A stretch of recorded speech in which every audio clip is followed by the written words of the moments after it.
इश्क एक बला एपिसोड 1। एक ऐसी लड़की की कहानी जारा की कहानी है जो कि उस पर इतने जुल्म और सितम हो रहे थे कि प्यार नाम शब्द से भी वो डर रही थी। चलिए देखते हैं कहानी में क्या है। चाचा, जल्दी से मुझे एक नहाने का साबुन और सर्फ का पैकेट देना। दरमियाना कद, साफ रंगत सलवार कुर्ता, सर पर अदब से दुपट्टा रखे, पैर में पुरानी हवाई चप्पल पहने जारा हांफते हुए जनरल स्टोर पहुंचते ही दुकानदार से कहती है, अरे जारा बेटी, आराम से, दे रहा हूँ, इतनी जल्दी में क्यों हो? दुकानदार ने जारा को हांफते हुए देखा। असल में चाचा, घर पर बहुत सारा काम पसरा हुआ है, मुझे इस वक्त मुकम्मल करने हैं। और भाभी नहाने जा रही थी, तभी देखा तो सर्फ और साबुन ख़त्म हो चुके थे, तो भाभी ने मुझे लाने भेजा है। जारा ने अपनी सांसें को दुरुस्त करते हुए कहा, बस इतनी सी बात थी। ये लो बेटा, ये नहाने का साबुन और सर्फ का पैकेट तुम्हारे 30 रुपये हो गए। दुकानदार ने जारा को सामान थमाते हुए कहा। जारा के माँ बाप एक एक करके कुछ साल पहले ही इंतकाल हो चुके थे। तब से वो अपने भाई और भाभी के साथ ही रही होती है। माँ बाप के मौत के बाद से ही बेचारी पर जुल्मों सितम का दौर शुरू हो चुका था। कोई भी दिन ऐसा नहीं गुजरता था जिसमें उसकी भाभी की डांट फटकार और मार उसने खाया ना हो। दुकान पे खड़ी जारा अभी तक अपने दुपट्टे के कोने में बंधे पैसे को दुकानदार को देने के लिए खोल ही रही थी कि तभी उसकी नज़रें सामने अपने दोस्त के साथ बैठे जैद पर पड़ती हैं, जो इशारे में उसके सामान के पैसे देने से मना करता है। मगर जारा दुपट्टे से पैसे निकालकर दुकानदार को देने लगती है कि जैद सामने से आकर उसका हाथ पैसे देने से रोक लिया और कहा, तुम रहने दो, मैं पैसे दे दूंगा, और फिर कुछ लेना हो तो ले लो। मैं कब से इशारे में तुम्हें पैसे देने के लिए मना कर रहा हूँ, तुम हो कि समझ ही नहीं रही हो? जैद, मेरा हाथ छोड़ दो, देखो सारे लोग देख ही रहे हैं। जारा जैद के हाथों को झड़कते हुए कहती है, ठीक है, मगर तुम्हारे सामान के पैसे मैं दूंगा। जैद कहता है, नहीं चाहिए मुझे तुम्हारे पैसे। कहते हुए जारा दोबारा पैसे दुकानदार की तरफ बढ़ाती है, मगर जैद फिर से उसे रोक लेता है और कहता है, कहा ना, मैं दे दूंगा पैसे, तुम सामान लेकर घर जाओ। ए लड़के, तुम क्यों देगा जारा बेटी के सामान का पैसा? चल जा यहाँ से। दुकानदार ने गुस्से में कहा। चाचा, आप अपना काम से काम रखो और ये बताओ कि जारा के सामान के पैसे देने हैं आपको? जैद ने अपने पॉकेट से पैसे निकालते हुए कहा। कहा ना, चला जाए यहाँ से, क्यों बेचारी बच्ची के इज्जत का तमाशा बना रहा है? दुकानदार ने जैद को समझाते हुए कहा। चाचा, ये आप वापस रख लो, नहीं चाहिए मुझे कोई भी सामान। जारा कहते हुए सामान वापस दुकानदार पर रखकर रोते हुए अपने घर की तरफ चल देती है। उसने उसके पीछे मोहल्ले की कुछ छोटी लड़कियां भी चल देती हैं, जो वहां खड़ी जारा और जैद की खटपट देख सुन रही थी। क्या यार जैद, क्यों उस बेचारी के पीछे पड़ा है? कैसे रोते हुए गई है वो, तुझे मालूम है ना उसके घर के हालात? फिर भी जैद के दोस्त आदिल ने कहा, मैं जानता हूँ उसके घर के हालात, मगर भाई, उसके पीछे मैं नहीं पड़ा हूँ, प्यार करता हूँ उससे, और वो भी मुझसे प्यार करती है। उसके आंखों में मैंने खुद के लिए प्यार देखा है। जैद अपने दोस्त आदिल से कहता है, भाई, फिर भी उसने अपने मुंह से अभी तक कहा नहीं है कि वो तुझसे प्यार करती है। क्या ज़रूरत है इतना तमाशा बनाने की? जैद का दोस्त आदिल नाराज होते हुए बोलता है, ठीक है भाई, गलती हो गई, इस बार जारा ने मुलाकात होगी तो फिर माफ़ी मांग लूँगा। और तू देखना वो खुद अपने मुंह से इजहार ए मोहब्बत करेगी। बस एक बार उससे बात करने का मौका मिल जाए। जैद मुस्कुराते हुए कहता है। जैद एक शरीफ और पढ़े लिखे खानदान का लड़का होता है। सही गलत की उसे काफ़ी समझ होती है, मगर इंसान कभी कभी इश्क में नासमझी कर बैठता है।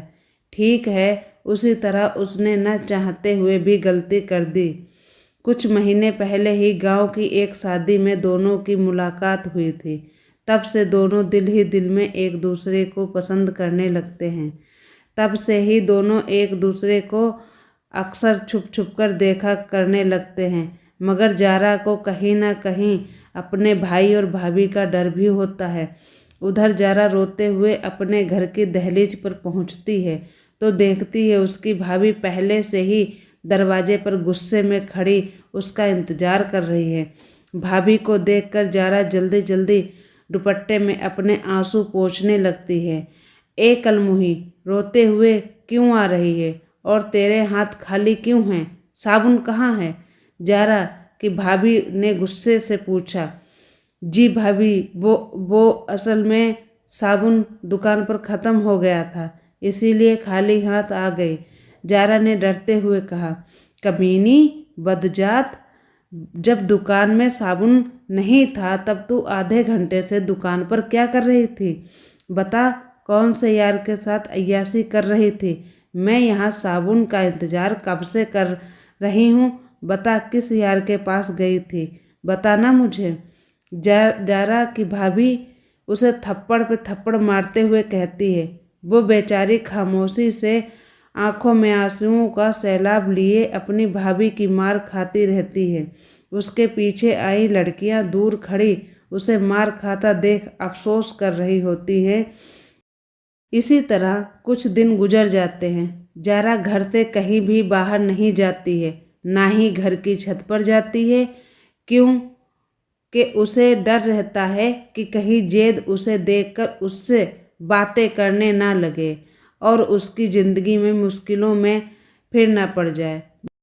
वो खुद का सारा दिन काम में और इबादत में गुजारने लगती है। जारा आज खाला के यहाँ जाने का और उन्हें याद करा देने के मेरे पास पैसे लौटा दे, मुझे ज़रूरत है, जारा के भाई वसीम ने कहा। जी भैया, ठीक है, मैं घर का सारा काम ख़त्म करके चली जाऊंगी, जारा ने झाड़ू लगाते हुए कहा। दोपहर 3 बजे के करीब जारा अपने खाला के घर जाने के लिए निकलती है। तभी उसे रास्ते में उसी की राह ताकता जैद दिखता है। वो अपने कदम मजीद तेज चलने लगती है। जारा सुनो, मुझे तुमसे ज़रूरी बात करनी है। जैद जारा के सामने दौड़ते हुए आकर खड़ा होते हुए कहता है तो वह वहीं पर ठिठक कर रुक जाती है। देखो, आप बार बार मुझे परेशान मत किया करो, मैं तुम्हारे सामने हाथ जोड़ती हूँ, मुझे जाने दो, जारा नज़रें झुकाए कहती है। जारा, मुझे उस दिन की बदतमीजी के लिए माफ़ कर दो, मुझे इस तरह से तुम्हें सबके सामने शर्मिंदा नहीं करना चाहिए था। तुम सिर्फ एक बार मुझसे बात कर लो, फिर मैं तुम्हें परेशान नहीं करूँगा, जैद जिद करते हुए कहता है। तो जारा मान जाती है। वो दोनों रास्ते से दूर हटकर पेड़ की छांव में बातें करने चले जाते हैं। गर्म हवा के थपेड़े जारा के जुल्फों को उड़ा रहे होते हैं। ये पहली बार था कि जब जैद को इतने करीब से देखा था। जैद के सामने होने की वजह से उसके दिल की धड़कनें तेज तेज धड़क रही होती हैं। तुम्हारे साथ ये कड़ी धूप भी आज सुकून बख्श रही है। पता है जारा, मैं तुम्हें रोज़ तुम्हारी गली और उस जगह के चक्कर लगाया करता हूँ जहाँ से तुम्हें देखने की उम्मीद रहती है मुझे, और कितने दिनों बाद तुम आज मेरे सामने हो। ना जाने कब से मैं इस लम्हे का इंतज़ार कर रहा था, बस एक बार तुमसे बात कर लूं और अपने दिल का हाल बताऊं। जैद मोहब्बत भरे अंदाज जारा की तरफ देखते हुए कहता है। आप इस तरह मुझे क्यों देखते हो? आप की इन नज़रों से मुझे बहशत होती है। जारा नजरें झुकाए घबराते हुए कहती है, भला मोहब्बत से किससे बहसत होती है, तुम बेकार का घबराती हो। जैद ने कहा, मुझे है मोहब्बत से बहसत, और इस बात का यकीन भी है कि जिस दिन भी मेरे घर वालों को ये सब मालूम चलेगा वो मुझे या आपको भी मार देंगे। आंखों में आई अश्कों की धारा को पोंछते हुए जारा कहती है, पहले ये बताओ तुम मुझसे मोहब्बत करती हो या नहीं। जैद जारा की आंखें पोंछते हुए कहता है, मैं आपसे मोहब्बत करती हूँ, इतना कि आप अंदाज़ा भी नहीं लगा सकते। जारा ने कहा, जारा मैं भी तुमसे बेइंतहा मोहब्बत करता हूँ और मैं तुमसे ही निकाह करूँगा। मैं खुद रिश्ता भेजूँगा तुम्हारे घर। जैद कहता है, मगर जैद हमारा रिश्ता कैसे मुमकिन है, मेरे भैया भाभी नहीं माने तो? जारा ने सावलिया नज़रों से पूछा। जारा ये सब मुझ पर छोड़ दो, मैं सब संभाल लूँगा। मेरी सिर्फ 2 साल की पढ़ाई बाकी है, उसके बाद जॉब, फिर मैं तुमसे निकाह करूँगा और ये वादा है मेरा। जैद जारा का हाथ थामते हुए कहता है, किसी वादे की ज़रूरत नहीं, मुझे तुम पर यकीन है। अब मैं चलती हूँ वरना दिक्कत हो जाएगी। जारा कहते हुए जाने लगती है तो जैद उसका हाथ पकड़कर रोकते हुए कहता है, सुनो, रोज़ ना सही कभी कभी मिलते रहना, मैं तुमसे मिलने की जगह तुम्हें बता दिया करूँगा। आज तो इत्तेफाक से ही तुम्हारे सामने आ गई तो मिल लिया, आगे कैसे मिलोगे बताओ मुझे। जारा ने सवाल किया, हम तुम्हारे पड़ोस में हैं ना, कई सारे मासूम बच्चे, बस जब भी मिलने का मन होगा उन्हें एक टॉफ़ी देकर तुम तक खबर भिजवा दूंगा और तुम आ जाना मुझसे मिलने। जैद सोचते हुए कहता है, अगर जिंदगी रही तो मिलेंगे। कहते हुए जारा चली जाती है। तुम बस इसी तरह से मिलती रहो तो हम जिंदा रहेंगे। जारा जाते हुए जैद खुद से कहता है। दोनों एक दूसरे से इजहार मोहब्बत के बाद हंसते मुस्कुराते अपने अपने रास्ते को चले जाते हैं। आज कई साल बाद जारा को दिली खुशी हासिल हुई होती है। उसके जर्द पड़े चेहरे पर चमक दिख जाती है और ये चमक जैद की मोहब्बत की होती है, जिसने उसके दिल के वीराने मोहब्बत की समा रोशनी होती है। आपको अगर स्टोरी हमारी पसंद आती है तो प्लीज़ लाइक, शेयर, कमेंट ज़रूर करना और हमारे चैनल को सब्सक्राइब करना। इसका दूसरा पार्ट है वो हम आपके लिए जल्दी लाएंगे। Thank you.